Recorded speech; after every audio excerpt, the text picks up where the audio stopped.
신한성결교회 2002년도에 제가 7월에 와서 처음 예배 드렸는데 15년 됐네요. 그때 윤학희 목사님 부목사님이셨다가 성결교회 큰 교회로 담임하셔서 잠시 후에 가셨고, 그래서 저는 사실 신한성결교회에서 섬긴다는 표현은 저는 못 섬겨보고, 정확하게 이야기하면 섬김을 받으면서 살고 있고, 섬김을 주님 앞에 가면 계속 꾸지람을 많이 듣겠죠. 구원은 받았죠. 예수의 피로 받는 거죠. 공부를 받는 건데, 살면서 제 섬김만 받다가 왔느냐, 굉장히 좀 심각한 호된 꾸지람을 좀 하시겠죠. 늘 앉아서 예배 드리는 게 사실 저희 굉장히 익숙해요. 다른 교회에서나 또 다른 강단에서 늘 말씀을 전하지만, 저는 신한성결교회에서는 앉아서 하나님과 주님 앞에 여러분들과 함께 찬양하는 게 그게 좀 익숙한데, 오늘 제가 말씀을 전하고 또 오늘 여러분에게 여러 이야기들을 하게 됐네요.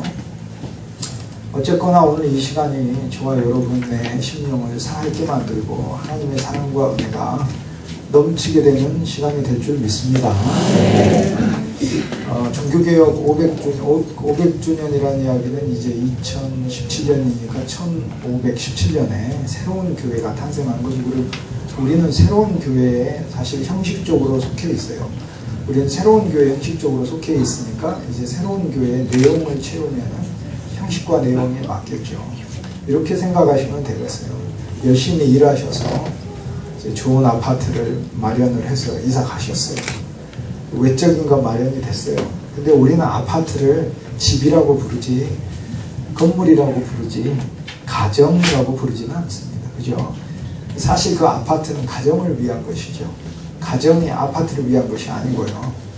오늘날 우리가 믿는 모든 교회의 시스템은 우리 본질을 위한 것이지, 우리 본질이 외적인 것을 위한 것은 아닙니다. 종교개혁은 신앙을 새롭게 한번 바꾼 정도가 아니고 천지개벽이 일어난 겁니다. 500주년을 기념한다는 것은 무엇을 말하는가? 그래서 내 신앙이 또 한번 천지개벽을 일어나는 걸 이야기합니다. 500년 전에 예를 들어 종교개혁자들, 루터든 칼빈이든 새로운 교회가 탄생되는 그 과정에서 새로운 교회를 일으키기 위한 이 운동은 예수 안 믿는 사람들에게 일어난 게 아닙니다.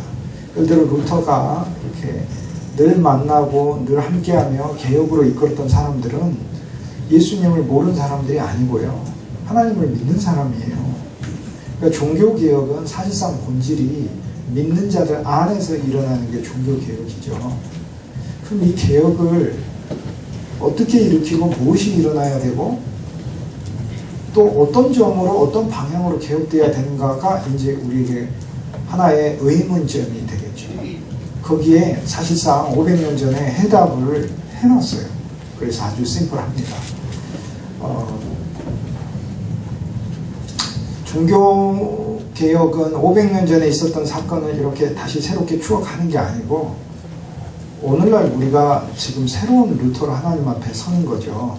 근데 우리가 믿음의 역사에서 하나님의 사람들을 이렇게 볼 때 착각하는 게 있어요. 많은 하나님의 사람들이 열심히 있었어요. 정말로 열심히 있었는데 그들이 열심히 잘 믿어서 하나님 쓰신 게 절대 아니에요. 그리고 하나님은 그런 방식으로 사람을 사용하지 않아요. 하나님은 당신의 은혜를 부으셔서, 하나님의 은혜의 선물은 로마서 5장 21절, 하나님의 은혜의 선물은 우리에게 6장 23절 영원한 생명이죠. 영원한 생명이 오니까 우리가 하나님의 은혜를 누리면 누릴수록 우리 안에 영원한 생명이 넘쳐 이 영원한 생명으로 일하는 것이죠. 그래서 사실상 순서가 처음엔 일이었고, 그 일을 통해 하나님 은혜를 구하고 이렇게 하는 게 우리 본성이에요. 우리가 이런 방식으로 주님을 믿으려고 해요. 그런데 거기에서 나오는 내 힘은 너무도 연약하고 미미해서 제대로 된 힘이 나올 수가 없어요. 그래서 성도의 기본적인 신앙의 방향뿐 아니라 특성 그리고 관점까지 전체를 다 바꾼 게 이게 종교개혁이에요. 그래서 루터는 오직 믿음부터 시작하는 게 아니라 오직 은혜부터 시작하는 거예요. 오직 은혜, 오직 믿음, 그리고 오직 성경, 그리고 오직 생명, 오직 행함, 오직 사랑, 이런 방향으로 가요. 이렇게 얘기를 한번 해보죠. 여러분 예수 믿을 때 옛날에 은혜 많이 받으셨죠? 저는 가끔 성도들을 보면 어떻게 예수 믿었습니까? 하면은 청년 때 받은 은혜, 중고등학교 때 받은 은혜, 젊었을 때 받은 은혜. 근데 종교개혁의 언어로 제가 얘기를 해볼게요. 그 은혜 아무 소용이 없어요. 그리스도인은 옛날의 은혜를 추억하고 사는 사람이 아니에요. 그리스도인은 오늘 당장 나한테 하나님의 은혜가 필요해요. 오늘 당장 나한테. 누룩을 넣지 말라면 누룩이 어디 다른 데서 확 떨어지는 게 아닙니다. 성경에 보면 누룩은 어떻게 만드냐면 떡반죽을 해가지고 떡을 떼가지고 아궁이에다 놔두고 다음날 되면 그 떡 안에 발효가 돼가지고 따뜻한 온도 때문에 어떤 적정 온도가 되면 유익균이 들어요. 몸에 이로운 균을 유익균이라고 하잖아요. 그런데 이것을 빵을 먹을 때 제대로 먹는 그 순간에 넣어줘야 누룩도 어느 정도 빵을 부드럽게 하고 맛에 독특한 그런 기능을 수행을 하는데 며칠 지나버리면 그것은 독해져 버립니다. 그리고 그뿐 아니라 변질돼서 오히려 빵을 상하게 합니다. 우리가 젊었을 때 받은 은혜들이 있어요. 근데 그 은혜들은 그때 예수 믿게 만든 은혜들인 것이고 하나님의 은혜는 생생하고 살아있는 거예요. 우리 안에 직접 있는 거예요. 바울이 로마서 11장 6절에 은혜가 행위로 말미암으면 은혜가 아니다 그랬어요. 무슨 얘기냐면 우리는 우리의 관념 속에 우리가 뭘 많이 행해야 하나님의 은혜를 주실 줄로 생각하는데요. 진짜 그렇지 않아요. 바울이 그 이야기를 하다가 에베소서 3장에 찬송하리로다 이렇게 얘기해요. 제가 성경을 읽으면 모든 기절이 찬송할 기절이에요. 찬송 안 할 기절은 하나도 없어요. 그런데 신약에 보면은 에베소서 1장 3절에 찬송하리로다. 근데 뭘 찬송하느냐? 창세전에 나를 그리스도 예수 안에서 선택하사. 창세전에 하나님 아버지께서 나를 그리스도 예수 안에서 선택하사. 그 아들을 닮게 하시려고 나를 선택하셨다. 우리는 우리 자신이 예수님을 믿어서 내가 선택했다고 생각하지만 사실 하나님이 창세전에 태어나기도 전에 그러니까 시간을 뛰어넘어서 영원에서 우리를 먼저 선택하신 하나님의 선택에서부터 은혜는 출발해요. 그런데 지금 이제 곰곰이 우리가 어차피 한 세상 살다가 주님 앞으로 다 가잖아요.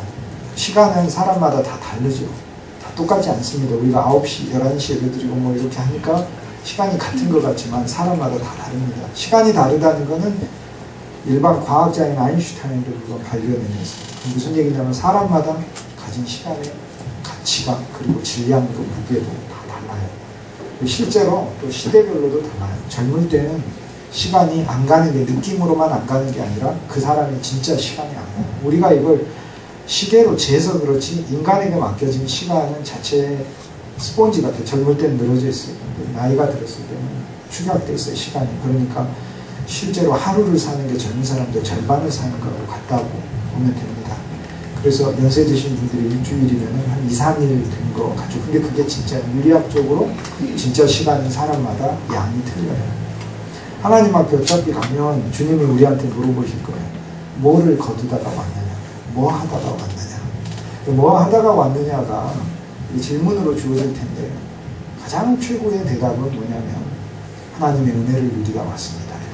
왜? 주님이 우리에게 은혜를 주시기를 원하니까. 은혜를 주시기를 원해요. 은혜를 누리다 왔습니다. 그 다음 두 번째로 그보다 더 좋은 대답은 사랑을 하다 왔습니다. 사랑을 하다 왔습니다. 종교개혁은 500년 전에부터가 일으킨 거지만 우리는 시간 안에서 사는 게 아니라 오늘날 우리 그리스도인들 2017년이 얼마나 다사다난한 해예요. 여러분이 한번 딱 생각을 해보세요. 그래서 2017년이 역사적으로 많은 변화가 일어난 해잖아요. 그런데 우리는 시간을 그리스도인은 사는 게 아니에요. 신약 성경에 로마 황제들, 그 유명한 로마 황제들 이름이 나옵니다. 역사에서는 아우구스투스 황제, 뭐 이런 황제들이 역사책에서 페이지 막 몇십 페이지 돼요. 신약 성경에 딱 한 번, 이름 한 단어만 나, 한 단어. 다른 거 없어요. 근데 그것도 왜 나오냐? 그가 이렇게 높은 사람이었다 이런 얘기 하려고 한 게 아니라 그가 다스릴 때 예수님 태어나셨다. 쉽게 얘기해서 그리스도 예수께서 역사적으로 이 세상에 태어나실 때를 가르쳐주기 위해서 그냥 한 사람 이름 쓰는 것입니다. 그 다음에 황제 티베리우스 예수님 30세 때 요즘 사역해요. 바울이 1차, 2차 선교여행 다닐 때 클라우디우스 황제 때 유대인 쫓겨났다. 딱 한 번 사도행전 18장에 등장합니다. 그리고 황제 등장하지 않아요. 수많은 격변이 있어도 그리스도인들의 관심은요, 진실로 막 사회적인 격변에 있지 않아요. 성경을 자세히 하나하나 읽어보세요. 예수 그리스도께서 하나님의 은혜와 사랑과 긍휼과 풍성을 우리에게 전달해 주시는 이 일들에 대해 한 귀절 한 귀절 이야기하고 있는 거예요. 그러면 저하고 여러분의 관심이 우리가 종교개혁이라고 말을 할 때는 무엇이 돼야 되느냐면 내 삶에 하나님이 늘 부어주시는 이 은혜들을 매일매일 발견하는 것, 이것이 바로 새로운 개혁의 시작인 줄 믿습니다. 개혁은 늘 돼야 돼요. 예수 믿을 때 우리는 처음 개혁됐잖아요. 진짜 개혁됐어요. 어떤 사람 그리스도를 모르다가 주님을 믿게 됐을 때 여러분 스스로를 보세요. 얼마나 개혁이 됐는지. 근데요, 그리스도인은 어느 정도까지 가야 되냐면 그리스도 안에서 내 신앙의 개혁이 또다시 한 번 있어야 돼요. 종교개혁이 바로 그것이었어요. 그 대상자들은 예수님을 믿는 사람들이었어요. 믿는 과정 안에 예수님을 믿는 내 방식, 하나님을 섬기는 내 방식 자체까지도 바꾸는 거예요. 하나님을 향한 내 마음의 자세도 바꾸는 거고 나의 믿는 습관과 형태도 바꾸는 거예요. 근데 이제 바꾼다를 말을 할 때 종교개혁에서 엄청나게 착각하는, 심지어는 종교개혁을 말하는 사람들조차도 착각하는 바가 있어요. 루터가 종교개혁 500년 전에 진짜 말하고 싶었던 건 뭐냐면 바꾸는 일을 누가 하느냐면 우리가 하는 게 아니라는 거예요. 그것이 종교개혁의 핵심이에요. 바꾸는 일을 내가 하는 게 아니고 그리스도가 하시는 거예요. 집에서 아내들이 제일 많이 실수하는 게 있어요. 율법으로 남편에게 잔소리를 해가지고 바꿔보려고 그래요. 그래서 5년 해보고 10년 해보고 20년 해보고 30년 해봐요. 저는 혹시 그런 사람 있으면 저한테 소개해 주세요. 왜냐하면 그분 예화로 쓰고 다니게. 저는 제가 아는 사람들 중에서 아내가 남편에게 율법으로 잔소리해서 바뀌어졌다는 남편은 한 사람도 본 적이 없어요. 오히려 율법을 말하면 어그러진 본성이 더 나와가지고 더 틀어져 버려요. 하나님의 방법은요, 우리에게 율법을 주시고 율법을 행하라가 하나님 방법이 아니에요.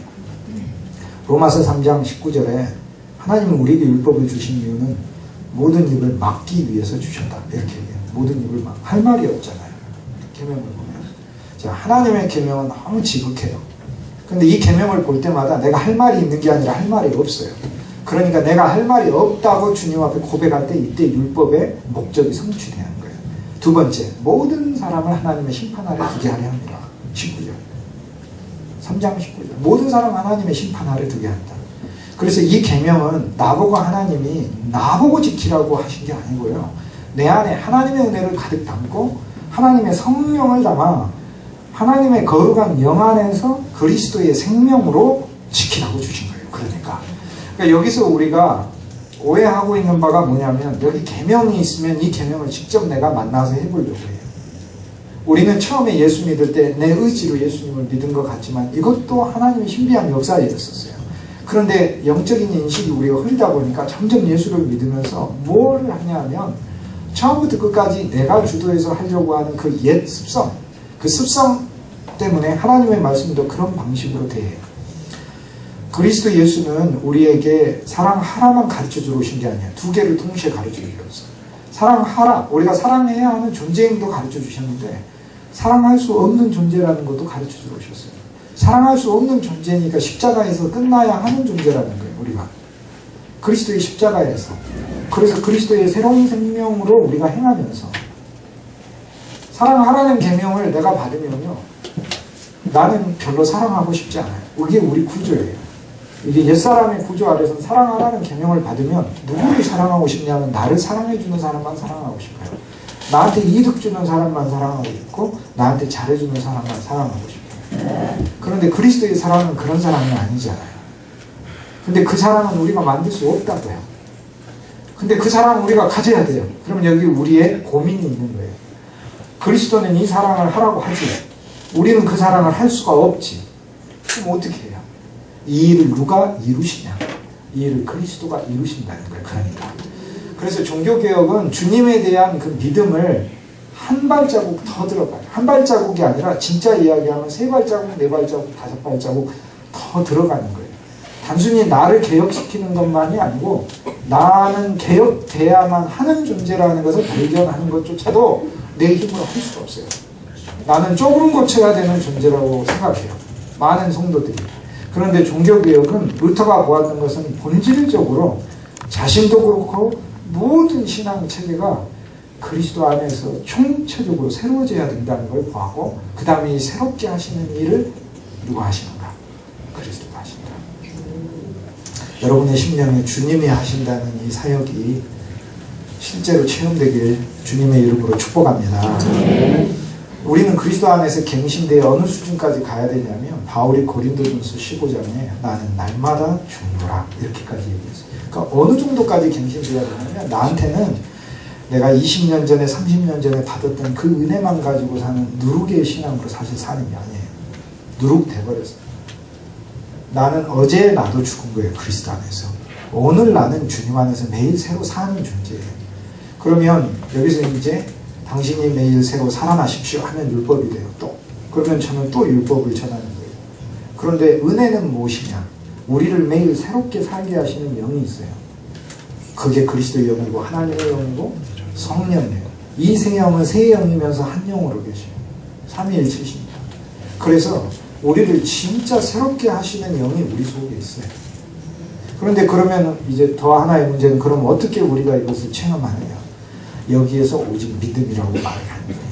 믿음이라고 말을 할 때 무슨 얘기냐면 내 안에 하나님의 영이 있다는 믿음을 가르쳐요. 하나님의 영이 있죠. 하나님의 영이 없으면 여러분이 왜 여기 있어요? 단풍 좋던데 여기 가시면 주님을 사모하는 게 있으니까 있지. 강원도에 다 가 계셔야 되지 않나 이게? 종교개혁은 500년 전에만 일어난 게 아니라 지금 내 삶에서 일어나고 어느 정도 수준까지 매일 내 마음이 그리스도 안에서 새로워지는 순간까지 가요. 500년 전에 루터는 태어나서 이제 법학 공부를 하려고 했는데 그런데 어느 날 천둥 번개를 맞아서 너무 무서워서 아마 지난 시간에 좋은 또 부족한 부분은 다음 시간에 오시는 좋은 분들께서 더 보충해서 설명하시겠지만 너무나 무서운 번개가 쳤을 때 그때 루터는 법학 공부를 하는 것을 그만두고 내가 하나님의 공부를 해야 되겠다. 하나님의 일을 하는 공부를 해야 되겠다. 이렇게 생각하고 수도원으로 들어가요. 그리고 나중에 사제가 되고 사제에서 하나님의 은혜의 전파자, 설교자가 되고 목회자가 돼요. 사제와 목회자는 달라요. 사제는 예전을 집정하는 사람이고요. 목회자는 성도를 목양하는 거예요. 그래서 그의 인생에 있어서 결정적인 순간이 천둥 번개를 맞아서 일어나요. 저는 그걸 보면서 한 면에서 되게 감사했어요. 하나님의 일꾼은요, 자기 용기로 하는 게 아니더라고요. 루터는 그런 사람이었어요. 그렇게 연약한 사람이었어요. 천둥 번개 칠 때 무서워서 들어가요. 여러분은 아무리 두려움이 많아도 그 정도는 아니잖아요. 그 정도는. 지은 죄가 많아서 무서운가요? 지은 죄는 예수의 피가 대변하지, 예수의 피가 대변하는 것이 그 지은 죄들에 비하여 옳게 행했던 내 행함이 대변하는 게 아니에요. 그리스도의 피는 예수님이 뿌려놓는 거지 내가 예수님 피 받아가지고 내 심령에 뿌리는 게 아니에요. 이 피는 내 안에 이미 들어왔어요. 우리가 세상에 출생할 때 나도 모르는 어마어마한 일들이 내 인생에 일어났어요. 나는 그냥 어머니 뱃속에서 나왔다 생각했지만 만약에 그 태어난 아기가 나중에 왕이 되고 세계적인 지도자가 된다면 그날은 역사적인 인류 역사에 굉장히 기념비적인 날이에요. 몇 대 독자가 태어났다면 손이 귀한 집안에서 큰 귀한 인물이 그날 태어난 거예요. 남편이 집안을 잘 돌보지 않고 그러면은 아내에게 있어서는 정말 일생 동안 마음으로 의지할 수 있는 하나님이 주신 선물이 태어난다. 하나의 생물이 태어난 게 아니에요, 그게. 우리가 알지 못하는 가운데 우리가 태어나는 건 사회적으로도 법적으로도 많은 의미가 부여되듯 그리스도 예수를 우리가 믿을 때도 우리는 믿었다 이렇게 생각하지만 거꾸로 예수님 차원에서 우리에게 행하신 일이 참 많아요. 그날 그리스도와 함께 죽었어요. 우리. 그뿐 아니라 예수님은 당신의 피를 우리 심령에 뿌려놨어요. 그날부터 그분은 우리 안에 은혜를 발동시키기 시작해요. 그날부터 그분은 내 눈을 열어서 하나님의 세계를 알게 하셔요. 그날부터 그분은 교회를 알게 하셔서 교회 안에서 하나님의 성도의 풍성을 깨닫게 하셔요. 그날부터 주님은 나와 함께 하시면서, 사실 그 전부터 함께 하셔요. 창세 전부터 함께. 그런데 그날 내 눈을 띄어서 조금씩 보기 시작할 뿐이에요. 오늘 우리들에겐 하나님의 일을 하는 데 있어서 믿음의 사람들이 과거에 루터, 칼빈, 웨슬리, 어거스틴, 사도 바울, 야고보서 5장에 보면 엘리야는 우리와 성전이 같은 사람이다. 사실 똑같은 사람이에요. 진짜 같아요. 그나 우리나 같아요. 진짜 같아요. 얼마나 몰랐냐면, 나 혼자서 바알에게 숭배 안 했습니다. 그러면 하나님 뭐라고 얘기하세요? 너 말고 한 명 더 있다 그러면은, 그거는 대단히 놀라운 깨달음이에요. 한 명 있는 거 몰랐으니까. 한 명 있는 거 모를 수도 있잖아요. 근데 몇 명 있다고 하셨어요? 7,000명이 있다고. 7,000명. 나 말고 7,000명이나 있어. 한 명도 아니고 7,000명이나 있는 걸 모르고 있는. 우리와 성전이 같아요. 그게 되게 감사한 거예요. 나도 연약하고, 나도 부족하고, 나도 죄됨이 많고, 내 안에도 어그러짐이 많지만 똑같아요. 하나님의 사람들은 다.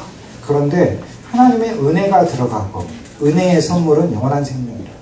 은혜를 누리니까 그 안에 새 생명이 생겨나고, 이 새 생명이 그 사람 속에 넘쳐서, 그리고 이 새 생명이 하나님의 성령을 작용시켜, 그래서 하나님의 일을 하게 합니다. 이거를 하나님의 말씀 안에서 조금만 훈련을 하니까 루터는 자기 안에 자기도 모르는 엄청난 하나님의 믿음의 씨앗이 자라나고 있고, 이 믿음의 씨앗이 자기 안에 영적인 생명으로 역사하고 있는 걸 발견하는 거예요. 그래서 그 다음부터 사람들에게 말하는 바는 우리 자신의 힘과 노력이 아니다 라고 얘기를 해요. 우리 자신의 힘과 노력이 아니다. 우리에게 있어서 루터가 이렇게 천둥번개를 보고 깨달아서 그의 삶에 전환이 있었던 것처럼, 사실 오늘날 우리도 하나님이 진짜 우리에게 천둥번개를 쳐주실 필요가 있어요. 우리 마음에. 루터가 그 체험을 했던 곳이 슈타트하임이라는 곳인데, 거기 가면은 돌비석이 세워져 있어요. 세워져 있어요, 돌비석이. 제가 사진 가지고 왔는데, 저렇게 세워져 있어요. 저기에 바위에 글씨를 새겨놨어요. 이곳에서 루터가 관계를. 그런데 오늘 우리가 루터예요. 오늘 우리가 루터. 옛날에 나는 루터다 이렇게 제목을 잡았다가 제가 루터는 나다라고 제목을 다시 바꿨어요. 왜 바꿨냐면, 나는 루터다 그러니까 어떤 성도님들이 오늘 오시는 강사 목사님이 루터인 줄 모르다 이렇게 아니 거기서 한 차원 더 깊게 생각해서, 저는 내가 루터라고 얘기를 하려고 하는 게 아니라 우리가 다 루터. 그래서 할 수 없이 바꿨어요, 주어를.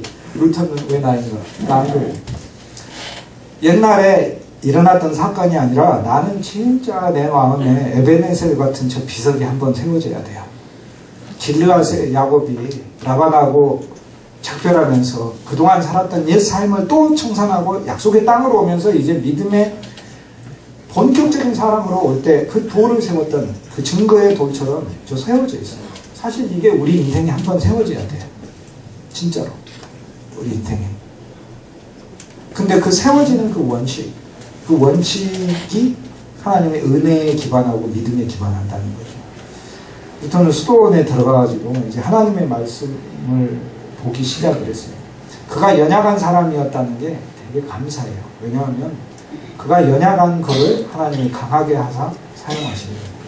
그러니까 내가 연약하다고 해가지고, 내가 연약한 나보고 네가 너 스스로 강하게 해서 일하라, 이런 건 그건 복음이 아니죠. 그건 일어날 수 없는 일이죠. 그거는 주님은 연약한 나에게 하나님의 영을 부어서 내 심령을 단단하게 하사, 그분의 은혜로 충만하게 하사, 그래서 하나님의 일들을 하게 하시는 거죠. 이것은 루터가 수도원에 들어가서 했던 일들이 하나님의 말씀 안에서 발견을 해요. 하나님의 말씀 안에서. 여기서 종교개혁의 이제 기본 원리들이 나오는데, 첫째, 오직 성경으로 이렇게 얘기해요. 성경이라고 이야기할 때 우리가 성경을 매일 읽어야 되는 것만 말하는 게 아니에요. 성경은 구약에도 있는 그 말씀들이 믿음의 옛날 사람들도 많이 읽었고, 그 다음 중세시대에도 성경 많이 읽었어요. 많이 읽었어요. 성경 안 읽은 게 아니에요. 그런데 성경을 어떠한 시각으로 보느냐예요. 사실 우리는 어떠한 성경을 푸는 기본적인 시각과 원리가 있는 걸 말을 하는 거예요. 종교개혁은. 도대체 뭘로 보느냐? 은혜라는 거, 은혜. 처음부터 끝까지. 은혜라는 게. 율법을 하나님은 가르쳐 주시면서 율법이 아니라 우리를 율법에서 해방하여 은혜로 하나님은 덮으시는 은혜가 하나의 새로운 법처럼 와요. 이것을 은혜의 율법이라고 불러요. 은혜의 법이라는 말이 얼마나 감사한 건지 몰라요. 하나님의 은혜만 있다면 은혜는 한 번이 있는 거예요. 예를 들어서 우리 식당에 와, 내가 밥 한 끼 줄게. 그러면 한 번 오면 한 번만 주는 거예요. 그런데 네가 우리 식당에 올 때마다 내가 밥을 주는 법을 세워놨다고 해보죠. 이거는 상상할 수가 없어요. 우리가 은혜의 법 안에 있다는 것은 이것은 놀라운 이야기예요. 하나님은 우리에게 은혜를 베푸시는 게 아니라 하나님은 우리를 은혜라는 법칙 안에 놓고 우리를 다루신다는 걸 얘기를 해요. 그러니까 매일매일 우리를 보실 때 은혜로 봐요. 진짜 은혜로 봐요. 진짜 은혜로. 정말로. 그래서 성경을 보되 은혜로 보는 거예요. 성경의 모든 기절은요, 예수님이 혼자서 다 가지시고 너 안 줘, 네가 자꾸 구하면 내가 줄게, 그런 사실 기절들이 아니에요. 우리를 위해 자기 자신을 주시니까 그 아들과 함께 모든 것을 우리에게 주시지 않겠느냐? 당신 자신을 주시니까 왜 당신 안에 있는 다른 것들을 못 줘요? 예수님 안에서 예수님의 목숨과 예수님의 영원한 생명보다 더 중요한 게 어디가 있어요? 정말 없어요. 그런데 그거를 우리에게 주시니까 어찌 그분 안에 있는 모든 것을 주시지? 그래서 성경의 모든 것은 사실 선물이에요. 선물. 그래서 우리 종교개혁은 성경을 읽을 때 이것이 하나님이 우리에게 주는 선물의 항목으로 읽는 거예요. 거기 보면 예를 들어주세요. 의가 나와요. 의는 나한테 선물이에요. 거기 사랑이 나와요. 사랑은 하나님 나한테 주는 선물이에요. 거기 긍휼이 나와요. 긍휼이 나오면 나 긍휼도 나와요. 심판도 선물이에요. 그리스도 안에서 우리는 죽었으니까. 그것도 선물인 거예요. 다 선물인 거예요. 오직 성경이라고 이야기를 했을 땐 우리는 본래 굉장히 고집이 많은 사람이에요. 자기는 고집이 없다고 생각하시는데 그렇지 않아요. 정말로 놀랍게 상상할 수 없는 고집을 가진 사람이 우리 중에 남자고 여자고 간에 다. 그래도 여기 복음이 있습니다. 여러분이 아무리 고집이 많아봐야 저보다 많겠습니까? 하나님의 말씀은 내가 내 고집으로 산다는 것을 말하는 게 아니라 이 하나님의 말씀이 우리에게 준 기준을 주잖아요. 그런데 하나님의 말씀이 살았고 이렇게 얘기를 할 때 진짜 말씀이 산 거를 가르쳐요. 그래서 종교개혁은 그전까지는 성경을 많이 읽었어요. 많이 읽고 많이 연구도 했어요. 스콜라 철학자들 같은 거 성경에 막 이런 내용이다 저런 내용이다 많이 얘기했었어요. 그런데 그들에게 있어서는 성경은 죽은 글자였었어요. 성경을 읽고 이것을 내가 행하는 거예요. 그러니 성경은 죽고 내가 산 거죠. 그런데 종교개혁은 그게 아니라 성경이 살아있는 거예요. 실은 성경이 살아있는 거예요. 내가 죽은 거고 내가 에스겔서에 나오는 그 골짜기에 마른 뼈다귀 같은 게 바로 나예요. 내가 뭘 살아서 내가 나한테 살을 붙입니까? 여호와의 말씀이 내게 임해서 살을 주는 거예요. 그래서 성경이 오직 성경이라고 개신교의 기본 태제를 정했을 때, 주제를 정했을 땐 성도의 기본 삶이 힘을 어디서 얻느냐? 하나님의 말씀에서 얻는다. 이 말씀은 나를 그리스도 안에서 이미 심판하셨다. 그리고 나 그리스도 예수 안에서 새로 세우셔서 이 말씀은 나에게 은혜와 긍휼과 풍성을 주시는 기준이 된다. 그리고 이 말씀이 살아서 움직인다. 이 말씀이 살아서. 전도에 대해서 이야기할 때 가끔 저는 이런 생각이 들어요. 요나의 표적을 봐라. 예수님이 그렇게 얘기했는데 요나의 표적이 무서운 말씀이에요. 왜냐하면 요나의 표적이라는 건 요나한테 일어난 일을 표적으로 우리에게 있어져야 된다는 거, 표징으로 우리한테 표적처럼 있어져야 된다는 거예요. 근데 요나가 겪은 일이 뭐냐? 물고기 뱃속에 빠졌잖아요. 근데 그 표적이 우리에게 있어야 돼요. 진짜 종교개혁은 우리가 그리스도와 함께 장사되는 새로운 기회가 우리에게 있어야 돼요. 근데 그럼 어떻게 체험하냐? 그것도 믿음으로 하는 거예요. 무슨 얘기냐? 믿음으로 주님과 함께 죽었다는 것을 내가 고백하는 거예요. 예수님이 진짜 죽이셨어요. 우리가 어리석게도 우리가 시간에 사니까 과거, 현재, 미래 이렇게 살잖아요. 그런데 사실 하나님은 시간 차원에 살잖아요. 시간은 우리 2차원, 3차원에 사는 우리들의 개념인 거고 차원을 뛰어넘긴 하나님께는 시간이 아니라 영원에 계셔요. 영원. 그리고 영원에 계신 이분이 우리에게 오셔서 영원을 선물하셔서 우리는 시간을 살면서 동시에 영원을 살아요. 그래서 영원한 생명을 받은 거예요. 영원한 생명은 생명이 영원이라는 새로운 생명을 받은 거예요. 그러니까 내가 사는 것은 시간을 사는 것 같지만 시간을 사는 게 아니고 정말 영원한 생명을 우리는 살고 있는 거예요. 그리고 영원한 생명이 그리스도이신 그분인데 그분이 우리 안에 영원한 생명으로 왔고, 성도가 죽는 것은 시간이 끝나는 거지 영원한 생명은 이미 받아서 영원한 생명이 지속되는 거예요. 계속해서 그 성도 안에서. 그런데 요나가 물고기 뱃속에 들어 사흘에 나왔잖아요. 이 부활의, 그리스도 안에 부활의 체험이 있어야 돼. 이것도 믿음으로 받는 거예요. 성령 충만하라고 하는 이제 부흥 집회들을 여러분 다니시다가 보면 성령 충만해라 이렇게 얘기하죠. 저 어렸을 때 그처럼 그 설교가 듣기 힘든 설교가 없었어요. 성령 충만하라는 게 어떻게 하라는 거야 도대체. 나는 더 충만하고 싶어. 어떻게 하라는 거야. 그런데 종교개혁의 기본 성령 충만의 원리가 있어요. 오직 믿음으로 라는 말은 무슨 말이냐. 믿음이라는 것은 하나의 법칙이에요. 믿음도 법칙이에요. 믿음은 하나의 인과관계를 가지고 오게 돼 있어요. 믿음으로 성령을 받는다는 얘기니까 무슨 얘기냐면 하나님의 성령이 이미 내 안에 무엇이든지 주께 구하는 것은 이미 받은 줄로 믿으라. 성령을 구하고 성령이 이미 내 안에 있다고 믿을 때 이 믿음은 법칙으로 작용하면서 내 안에 실제로 하나님의 성령이 역사하게 해요. 그러니까 오늘날 모든 성도는 믿음 안에서 성령 체험을 당장 받는 거예요. 모두가. 그래서 매일 아침에 일어날 때 옛사람 안에서 오는 모든 권고함이 우리한테 다 찾아오잖아요. 근데 그때마다 내 안에 하나님의 영이 있음을 깨닫고 깨우는 거죠.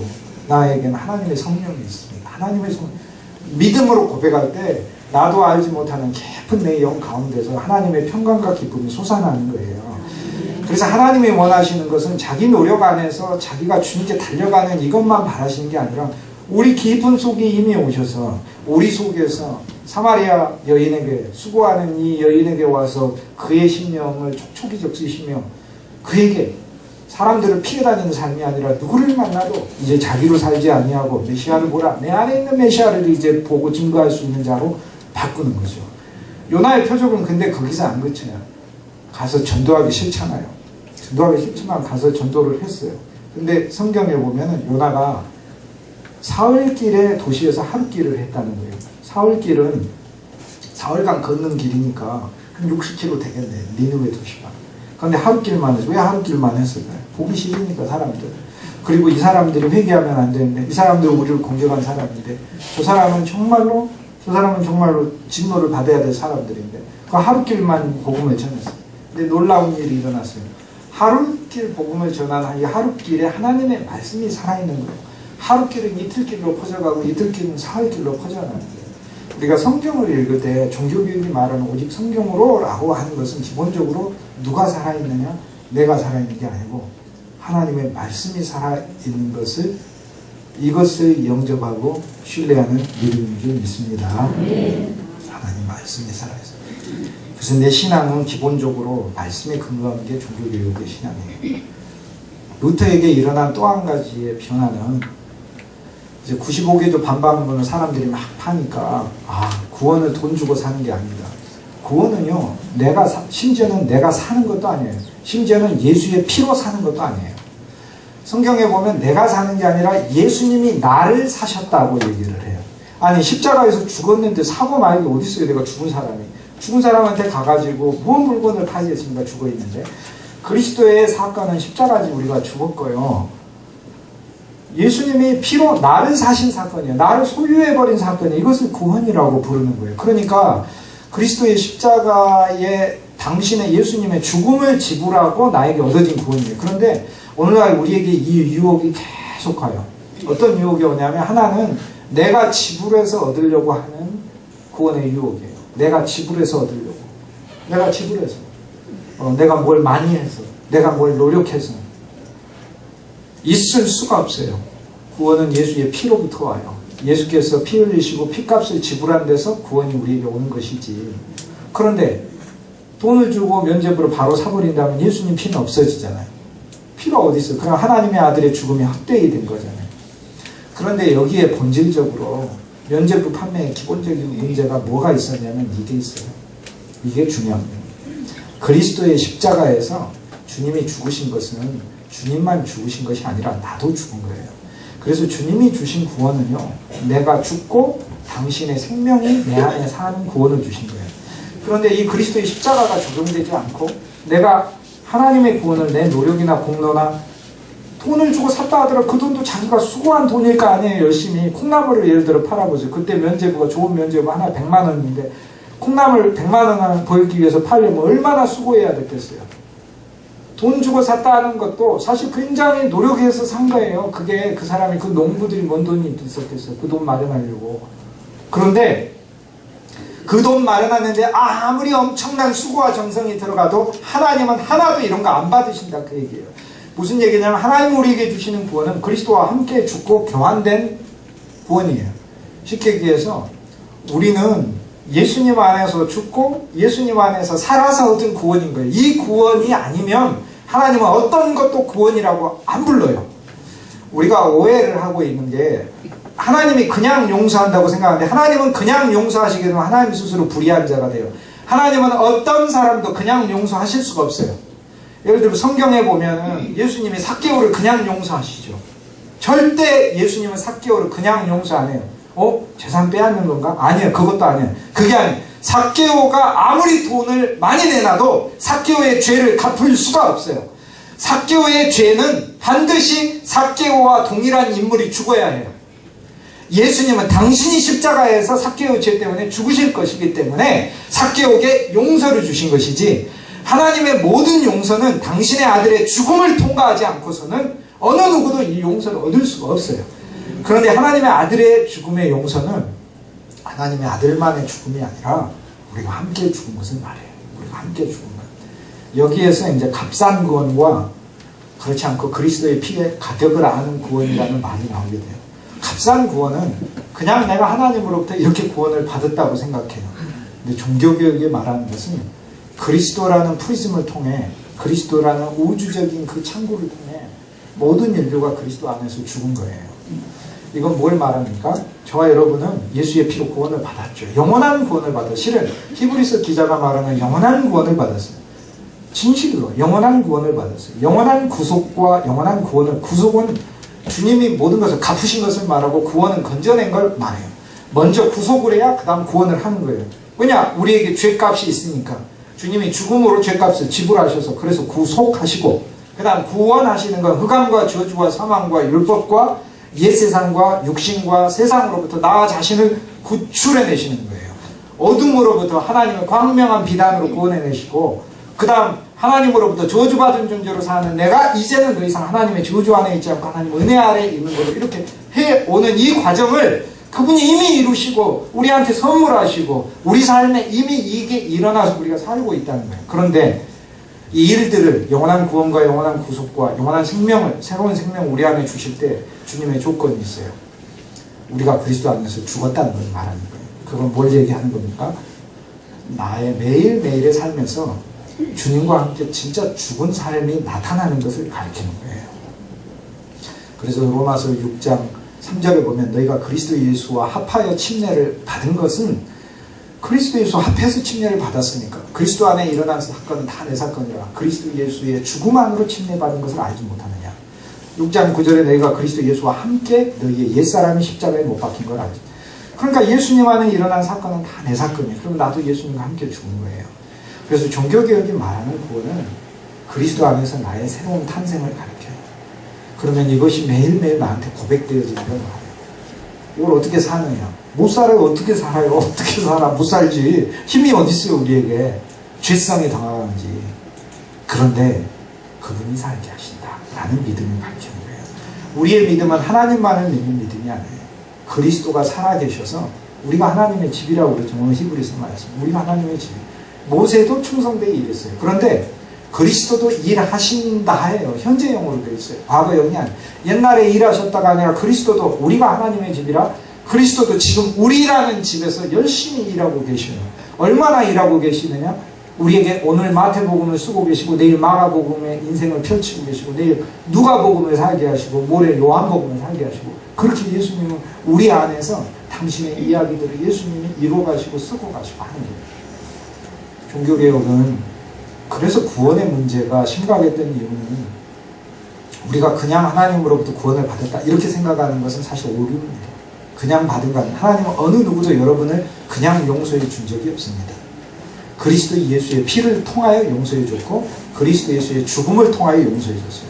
피를 통한다는 것은 예수의 피가 살아있는 피가 돼서 사탄의 저주로부터 막아내는 무기가 되고 하나님의 율법의 심판으로부터 정죄로부터 변호하고 방어해주는 징표가 되는 거예요. 예수의 피는. 그뿐 아니라 이 피는 우리를 씻고 있어. 우리가 부르는 찬송, 주에서 자유롭게 하는 보혈의 능력, 눈보다 더 이게 맑은 것 보혈의 능력. 예수의 피는 살아있는 피라 이 자체가 능력이 있어서 이 피가 우리를 구원. 근데 예수의 죽음을 통하여 구원을 받은 것은 예수님과 함께 죽어서 이제 내 존재가 이제 더 이상 내가 옛사람으로 살지 않는다. 내 고집과 내 뜻과. 그러면 이제 어떻게 하느냐. 로마서 6장 6절은 비결을 하나 주는데 모양으로 살아라. 모양으로. 실제가 아니더라도 모양으로라도 살아라. 그러면 실제는 어떻게 하느냐. 여기서 믿음의 법이 나오는 거예요. 실제를 주님이 채우실 것이다. 가정 안에서 남편이 아내를 십자가에 못 박으려고 아내가 남편을 십자가에 못 박으려고 할 때 십자가에 못 박히는 모양이 있어요.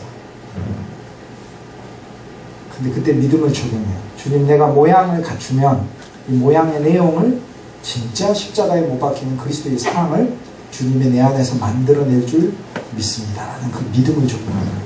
그러면 부활의 모양이 나타난다. 부활의 모양이. 종교개혁은 기본적으로 그리스도 예수 안에 그리스도 아닌 다른 요소들을 내가 발견하여 그 요소들을 부정하는 것을 얘기해요. 이게 오직 그리스도라는 뜻이에요. 루터는 그 예수님 아닌 것들이 교회 소위 기독교 안에 너무 많은 것을 발견을 했어요. 실은 근데 남 볼 필요가 없어요. 내 안에 너무 많으니까 그리스도 아닌 게 너무 많으니까. 그래서 오직 그리스도라는 것은 그리스도로 들어가는 것을 얘기해요. 그리스도 안으로. 근데 우리가 여기서 오해를 하게 되는 거예요. 예수님 안으로 더 깊이 들어간 많은 사람들이 그거 싫은데 이렇게 생각해요. 근데 안 그래요. 예수님이 얼마나 좋은 분이냐면요. 가끔 여러분 그거 경험하실 거예요. 사람들이 내가 정말 어려운 일 당하고 내 형편이 막 망해버렸을 때 위로도 막 하는 것 같지만 손가락질 하는 사람도 많아요. 그리고 정말 내가 억울한 일이 아니라 정말 내가 나쁜 인간이었을 때 모두가 나를 향해서 다 지적질을 할 때 그때요 단 한 사람만큼은 다가오셔서 막으시는 분이에요. 그분이 그리스도예요. 모두가 삭개오 안 만나려고 그러고 모두가 부정한 여인을 돌로 쳐서 죽이려고 할 때 유일하게 우주적으로 나서서 그 사람을 변호하는 한 사람이 예수님이에요. 이분이 우리 심령 안에 있으니 얼마나 감사합니까? 이분은 우리에게 율법으로 있는 분이 아니에요. 율법의 매는 그분이 맞으시고 이분은 우리에게 은혜를 주시는 거예요. 그런데 여기에서 종교개혁의 또 다른 중요한 주제가 나요. 오직 은혜라는 말은 뭘 가리키냐면 은혜는 살아있는 실제의 은혜도 하나님의 은혜는 우리 속에서 진짜 역사에서 우리 마음을 정말 많이 바꿔놔요. 많이 되돌려놔요. 그러므로 아내가 남편에게 잔소리의 율법으로 아무리 완벽하게 해대도 사람의 심령을 더 완악하게만 할 뿐이고 머리로는 깨달아요. 내가 잘못이라는 걸. 절대 안 고쳐져요. 하나님 앞에 오히려 거꾸로 내가 십자가에 못 박히고 내가 끝난 것을 고백합니다. 내가 잔소리를 멈추겠나이다 할 때 잔소리가 아니라 사랑과 은혜로 할 때 제가 되게 말씀 전하고 나면 되게 여자 성도님들이 싫어하셔요.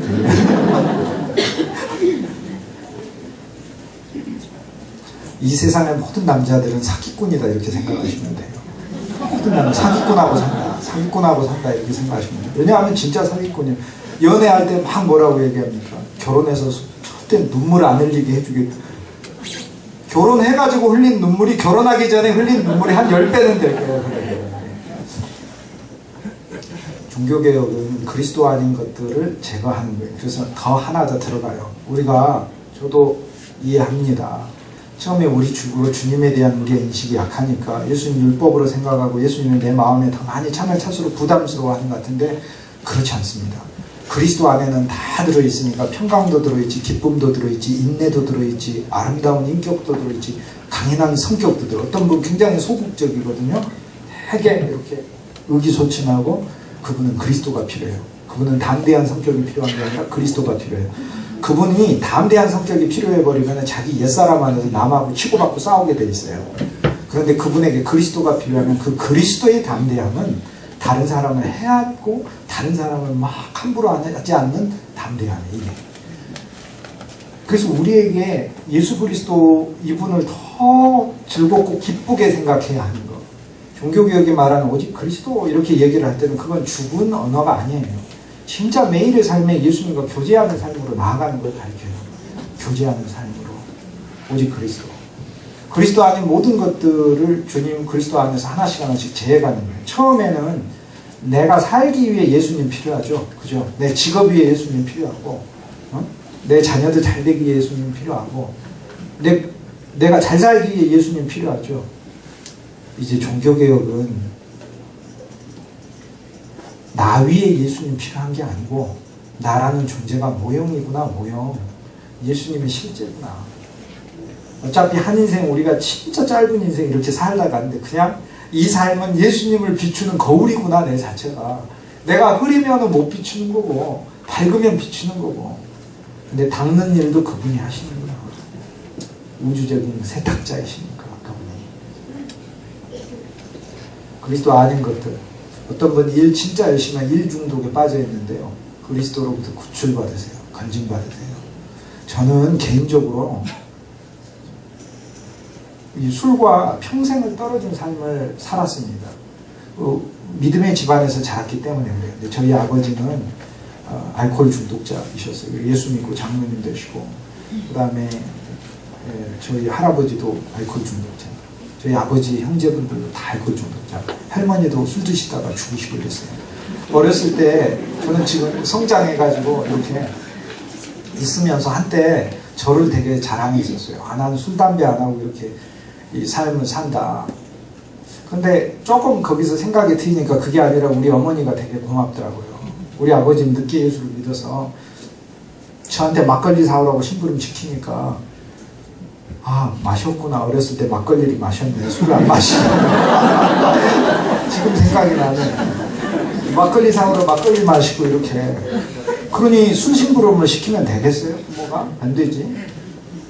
그런데 우리 어머니는 저를 하나님의 율법 안에서 자라게 하셔서 어쨌든 율법 안에 보호받게 하셨으니 되게 감사해요. 저는 평생 술과 어마어마한 거리, 술, 담배 이런 거하고 거리를 맺고 산 사람인데요. 제가 여러분에게 하나 고백을 할게요.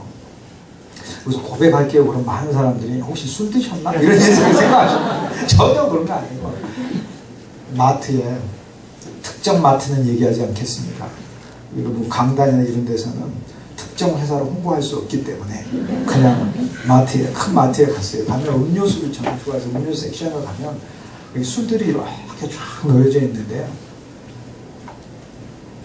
아니, 공부할 때 영어 단어는 안 외워지는데 그 보기만 해도 막 이름이 저절로 막 하나님 말씀보다 더 살아서 나한테 말하는데요. 살아서 그리고는 머리에서 발끝까지 내 마음은 하나도 원치 않는데, 로마서 7장은 똑같아요. 원치 아니하는 것을 행하는 내가, 그 한 법이 나한테 있다는 걸 내가 발견해요. 너무나 맛있어 보여요. 자, 이런 제가 술을 마시면은 어떻게 되겠어요? 제가 이길 수 있겠어요? 없어요. 저는 술을 예로 들었는데요. 사람마다 다 하나님은 그 사람에게 진실로 연약한 부분들을 주셨고, 그리고 실은 우리가 모든 부분이 다 연약해요. 다 진실로. 거기서 내가 구출될 수 없어요. 그리스도가 우리를 구출하시는 거지. 그래서 한때 하나님 안에 보호받고 하나님 안에서 자라난 것이 되게 감사한 거예요. 그게. 그런데 지금에 와서는 이것이 하나님 선택이었다는 게 또 감사하고, 이것을 내가 이길 수 없는 것에선 하나님이 나를 구출해 버리셨구나. 이게 되게 감사해요. 되게 감사해요. 여전히 우리가 이길 수 없는 문제들이 우리 안에 수없이 있어요. 근데 그 일들을 그리스도가 하신다라는 거예요. 루터가 발견한 건 본질을 발견했어요. 예를 들면 이런 겁니다. 오늘날에 많은 온 세계에 있는 교회들이 중세 때 그랬어요. 대한민국에 있는 교회가 아무리 화려하게 지은들, 여러분 유럽 여행 가시면 고딕식 교회에 비하겠습니까? 120m 성 베드로 대성당, 베르니니가 기둥 세우고 미켈란젤로가 건축하고, 그 다음에 거기 라파엘이 그림 그리고, 우리 천안성교회가 아무리 화려하게 한다고 라파엘보다 더 잘한 사람이 나서 그림 그릴 수 있겠어요? 그런데요, 그것은 사실 다 모형이잖아요. 모형. 진짜 집은 베드로전서 2장 4절과 5절 산돌이신 그리스도 예수를 모퉁이 돌로 삼아 우리도 또 살아있는 돌이 돼서 영의 집으로 지어져 가나니. 영의 집. 교회들이 있는데 우리 천안 성교들이 그 과정을 거치고 완전히 회복에 대해서 참으로 기쁜데, 교회들이 그리스도의 외적인 건물이 아니라 그 안에 예수의 사랑과 생명과 주님의 은혜의 집으로 지어져 가는 것이, 이것이 본질이죠. 이것이 여러분이 봤을 때는 이 교회당이 아름다운 것 같지만 그 다음 한번 보세요. 그 다음 사진. 저게 다 아름답지 않나요? 저게 다 아름답지 않나요? 이게 종교개혁의 마음. 이게 종교개혁의 마음이에요. 우리가 짓는 모든 외적인 공간들은 필요해요. 진실로 우리에게. 그런데 아파트를 사두고 그 안에서 가족의 화목과 사랑이 없다면 그곳은 아파트라는 이름의 지옥일 뿐인 것이죠.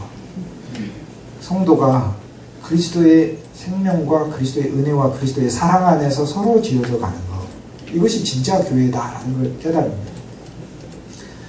중세 때 1000년 동안 사제가 있었어요. 성직자가 있었어요. 그래서 성직자가 하는 그 신앙생활에 수동적으로 끌려다니고, 그리고 그 성직자들만 또 속내전을 집례하고 성직자들만 하나님의 말씀을 알고.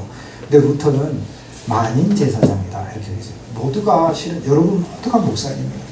진짜 진실로 여러분 모두는요 가정에서 목사님이에요. 직장에서 목사님. 여러분이 직장에서 여러분이 목사님이에요. 내일 아침 출근할 때 내 직장의 목사님은 나다는 생각을 하고 가야 돼요. 그곳에서 복음 전할 사람은 나밖에 없다는 생각을 하고 가야 돼요. 이게 만인 제사장입니다. 이게 만인 제사장. 하나님의 일로 하나님이 우리를 부르신 거예요. 하나님의 일로. 얼마나 감사해요. 하나님의 일로. 우리 단순히 그냥 이 일들이 나에게 또 축복이 되니 또 얼마나 감사해요. 많은 일들이. 그래서 본질을 보는 거. 우리 가정은요 그리스도의 몸인 거잖아요. 그리스도의 몸.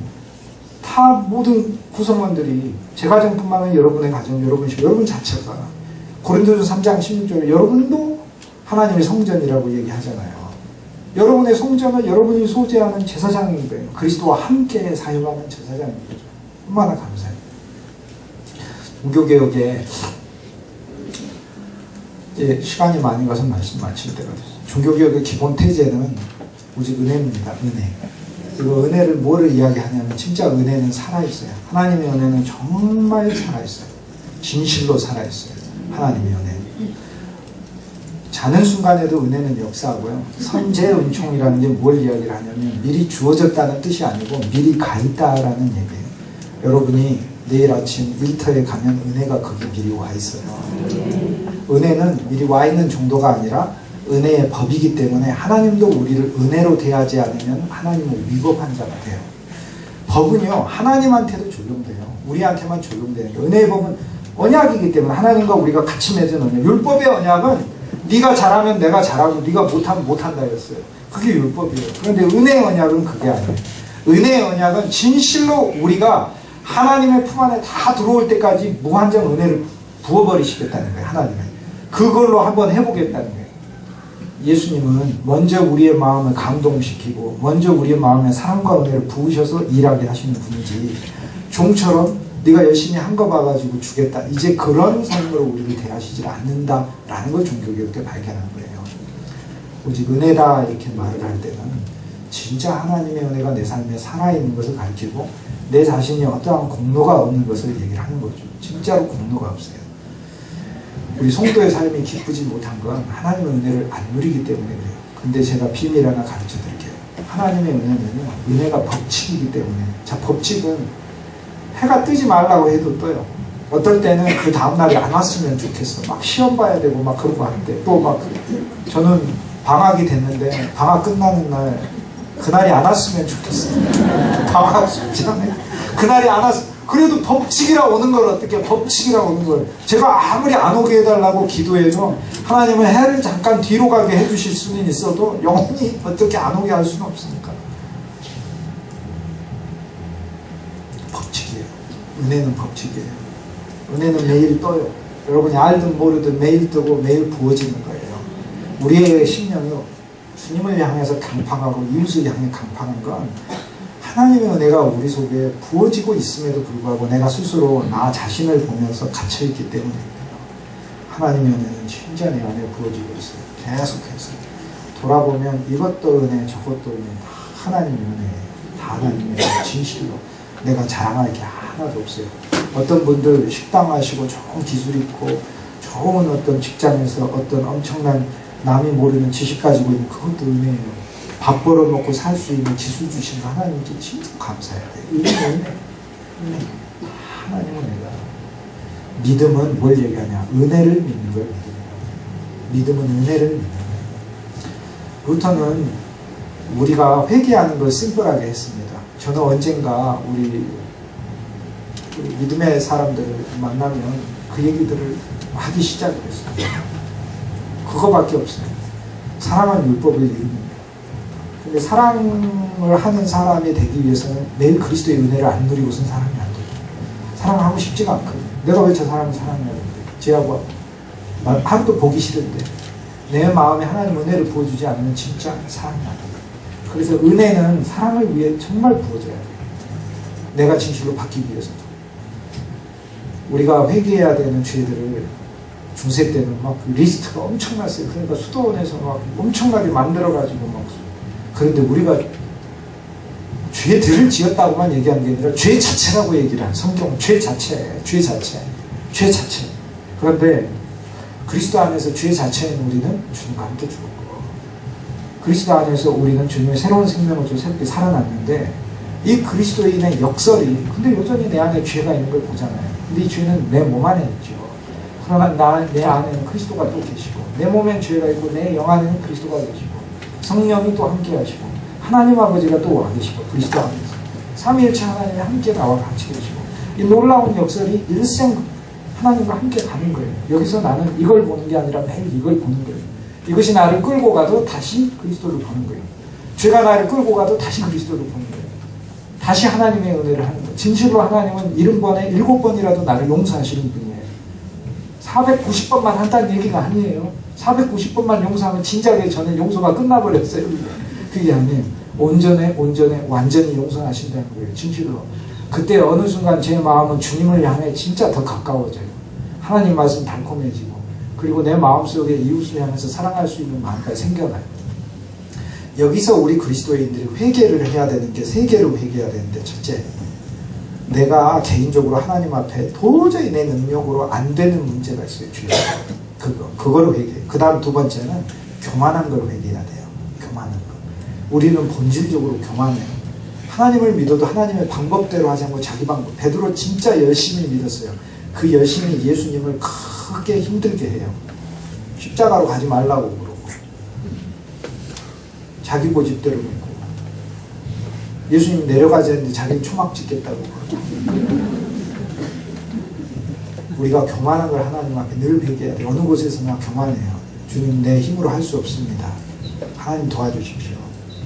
일하면서도 공부하면서도 생활하면서도 대화하면서도 무엇이든지 진실로. 그 다음 세 번째 사랑 없는 걸 회개해야 돼요. 왜냐하면 사랑은 은사로 우리 안에 넘쳐야 진짜 사랑할 수 있습니다. 하나님 내가 사랑이 없습니다. 우리 형제들이 향해서 자매들이 향해서 지체들이 향해서 모든 사람들이 내가 너무 사랑이 없군요. 하나님 내게 사랑을 부으소서. 그리고 우리가 반드시 하나 가져야 되는 믿음이 있어요. 마침내 주님은 내 안에 그리스도를 완성하실 것이다. 라는 믿음을 가져야 돼요. 오직 믿음으로. 여자 성도는 오직 감정으로 살잖아. 오직 감정으로. 기분 좋으면 하나님이라고. 기분 안 좋으면 안 해요. 남자 성도는 오직 고집으로 하는 거예요. 그리스도인 오직 믿음으로 하는 거예요. 주님을 믿는 믿음. 근데 그 믿음은 주님이 일하신다는 믿음입니다.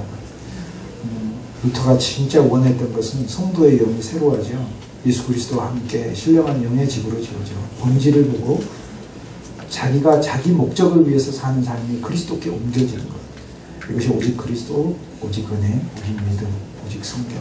하나님의 말씀이 우리를 쓰고 우리를 계시하고 그래서 우리가 그리스도 예수 안에서 진짜 사랑의 그리고 예수의 생명이 하나님의 은혜가 넘치는 영의 집으로 막 지어져 가는 거예요. 이것이 바로 바울이 봤던 비전이요. 예수님의 꿈이었고 루터가 생각했던 거고 오늘 저와 여러분의 일생 동안 살아가는 동안 우리 기도의 제목이 될 줄 믿습니다. 기도하시겠습니다. 거룩하신 주 예수님, 우리 안에서 일하시는 주 예수님, 주님을 외면하고 또 주님을 두렵게 등 돌리고